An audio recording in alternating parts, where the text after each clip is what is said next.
कोट्याधीश योग वेदमंत्र रक्तगटाप्रमाणे ज्यांनी कल्किदत्त येथे देवभक्ती केली त्यांना हा सुयोग प्राप्त झाला.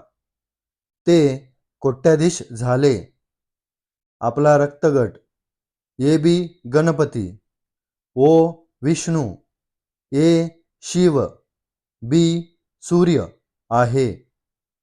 दारिद्र्य योग कायम गरिबी राहते.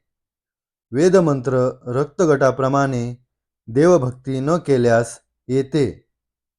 उपाय रक्तगटाप्रमाणे देवभक्ती करणे. संशोधन इसवी सन 8-8-1960 पासून.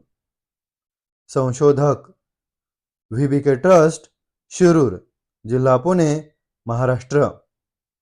पत्ता कल्किदत्त मंदिर, शिरूर, घोड नदी, जिल्हा पुणे, महाराष्ट्र.